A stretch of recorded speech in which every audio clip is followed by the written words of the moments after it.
there is a wall between people, based on religion, based on color, based on culture, based on creed, based on language, as long as walls are there will be no more peace. The peace process now is stumbling, so we have to have a lot of courage, a lot of keen ideas about the peace. The world is fed up with wars. Let's build up bridges of reconciliation. You have to go back to the grassroots. You have to go to where you can reach back into the hearts of the people. My opening words at the symposium was that we have brought hope, but we also feel your pain. Truly, people, when they feel hopeless, they become more violent, more negative, and that leads to a whole set of wrong decisions. May Allah bring peace and tranquility to the city of peace. Ameen. The animosity that exists at the moment between the three faiths, it must disappear, for which we have got to work hard. Allah, help us love one another. Help us understand one another. Our children have been suffering for years. I think to really overcome self-centeredness is the first step towards peace. We must rise above the challenges in pursuit of peace. And so I call upon this great organization to move with great haste to create a World Peace Council that we can be a more effective tool in the pursuit of peace. Thank you very much.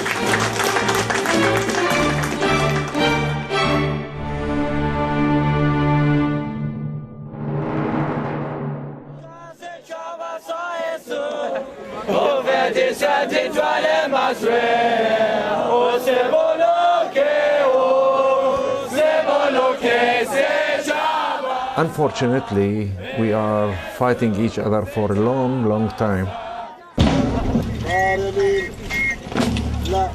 And more than 4 generations were born among this bloody circle which we are living in.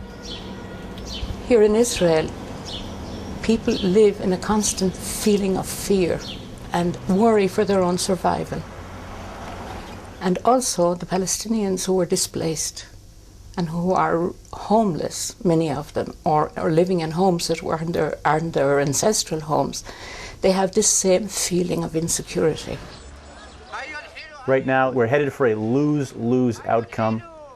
And yet, if you talk to all the people involved on both sides, they're well-intentioned, capable, honest, hardworking people. There's no reason why it can't be a win-win situation. It is not a simple process because the emotions people have are very deep, running very deep. Many people have, both in the Palestinian side and the Israeli side, they have personal experience with grief. The most immediate person, their son, daughter, nephew, brother, sister, father, mother, someone has been hurt on both sides. The peace process has so many dimensions to it, and we are dealing mainly for quite many years with one dimension within the peace process, which is the political dimension. I feel it's more of a family dispute than anything else. It's something gone wrong in the family. We Israelis and Palestinians, we come from the same roots. We have a lot of the same characteristics. We are very, very stubborn people. We are sure we are right. In my son's house over here in Gush Katif in Netzer Khazani, one day a Qassam bomb exploded. The glass and the shrapnel blew in every direction. Some of it went right into my son's living room. The children, my grandchildren, were playing on the living room floor. But praise be God, they didn't have one scratch on them. Well, not one scratch, and it was a real miracle, and we thank God for it, and we had lots of miracles here. You said about the rocket that's being thrown at you from the Palestinians, but you've never spoken about the F-16s that you watch dumping their bombs and the Apaches killing the Palestinians. The bombing was only in self-defense. Every day I yelled and screamed. I yelled and screamed to every single. The way we have to fight terror is to stick to our ground. Peace means two people living next door to us, not running away from terror. Please don't. There is a proverb that the teeth and the tongue sometimes fight, that you bite your tongue inadvertently. But have you ever heard of either the teeth or the tongue leaving the mouth cavity? No, the mouth cavity is where they have been, and that is where they are going to be till the end of time. And therefore, even after biting themselves, they reconcile themselves and life goes on. I'm an Israeli and Jerusalemite, and I've been here at the most difficult time for Jerusalem, when actually insurance companies would not insure people who are coming here from abroad. And Jerusalem was very sorry, and like there was an agony. I mean, a real true agony with all the bombs and no people coming from abroad. And at that very crucial time, the international peace pilgrimages start to come down, flow in with thousands of people, and from all nations and peoples. And that was such a comfort.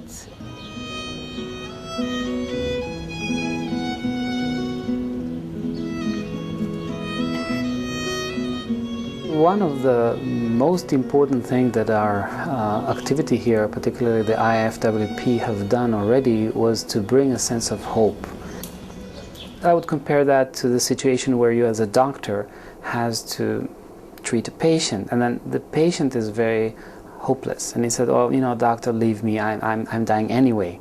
But when you come and say, "No, there's something we can do. There is a cure. There is a possibility," and then when he feels that, then he is inspired, and this is very important for the process of self-healing. He can produce the healing element within himself. If we're not here, I believe that anything can happen, and if we don't continue to come here, I think that anything will happen.